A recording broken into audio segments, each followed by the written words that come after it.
Yeah. What up, though? What up, though? It's your main man, Nate Dye, checking in. This is NateTV. We live here at the pop-up shop right here in Buckhead.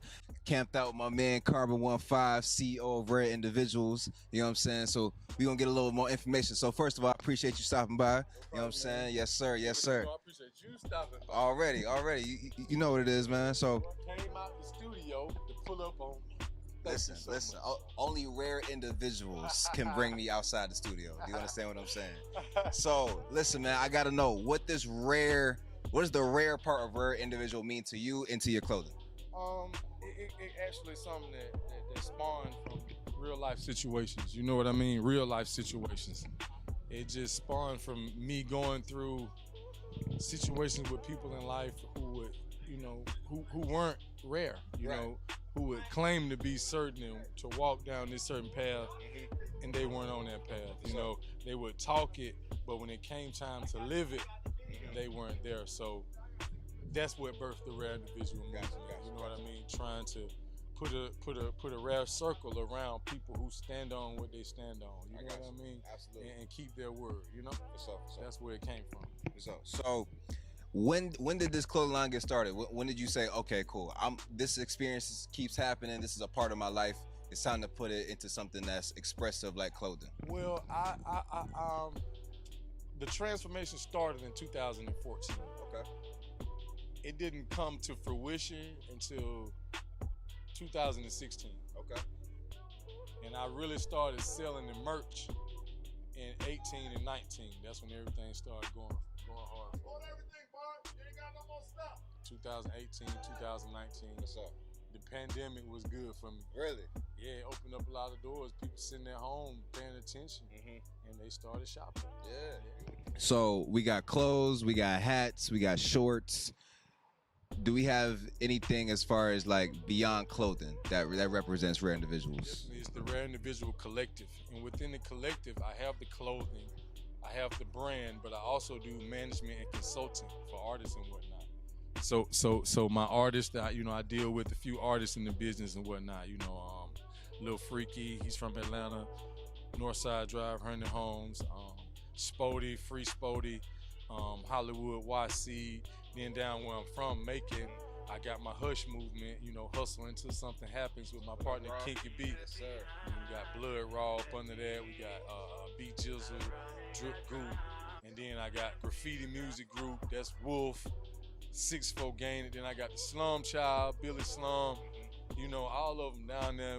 Everybody building and working and, trying to getting to the next level one day at a time. Tell me what you've learned, because for those who don't know, you are a 15+ year veteran in the music industry. So tell me what you've learned from the industry that you've applied to the kind of like the clothing line and things like that over individual collectives. Well, I was doing both at the same time. I was doing brand ambassador for the clothing line for the artists that I was working with, and I was the A&R co-management. So I pull a lot from the music industry because it's about relationships.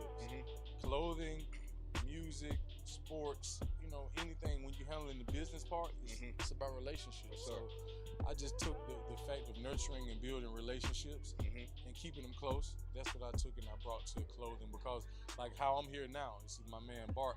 He's the originator, Paradise Garden. What's up? Hey, hit me up. I'm doing this. You want to get in? Damn right I want to get in. What's up? So relationships are key. That's what I took from the music industry into the fashion. Okay, good. What inspired you? So was clothing kind of like the first, like, let's try this out as far as products, as far as for rare collectives? Okay, so tell me about the first product. The first part was the management and the consulting. Okay. Me taking what I knew what I gained, because before I started doing clothing full time, I was doing music full time. You know what I mean? And just doing tours. So I just took it from the next level. I'm damn. What was the question again? I got lost off track. I was basically just trying to ask you to get into the first product. Oh yeah, the first product of the Rare Individual Collective would I would have to say that would be me working with Spody. Okay.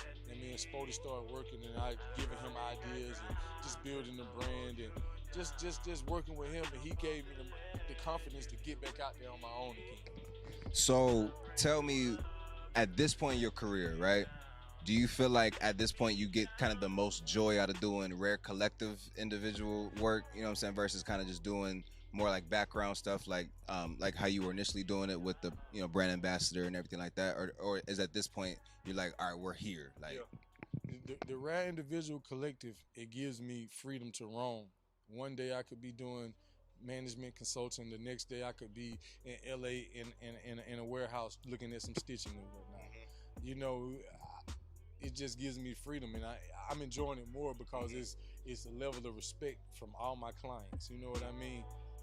And that's what it's all about. If somebody respect what you bring to the table, that's what makes you want to do it more and more. You know. And how has this expanded your portfolio, as far as the Rare Collective, as a whole? How has it expanded your portfolio? What tools have you added to the tool belt since you've been really knee deep into this? Meeting more people that do what we do, that create. You know, I've met someone who, my man Nakia, he worked with True Religion, he worked with Old Navy, he worked with Gap. You know, he created some major brands. You know what I mean? So it's expanding my network. Okay, beautiful. Expanding my network. Awesome. So what can we expect next from the Rare Individual Collective? The next thing will be us taking it on the road. We're gonna do these pop-ups. It's just gonna be the Rare Individual Collective and other brands that I respect, like No Talk in Chicago. I got some people up there that I'm rocking with. Billionaire Dreams. I got a couple things that I'm building right now. So the next thing is taking this on the road. You know what I mean? In your top 10 cities, you see billboards, shoprareindividual.com billboards. You about to say, I'm about to make myself, like the artist. Yeah. You know what I mean? I'm gonna be doing photo shoots and everything for it. And you know, this is a part of it right here, kicking up dust. Yes, you know? Already. So man, I appreciate you for having me here. And I'm just building. You know what I mean? Listen, man. Carbon 15, bro.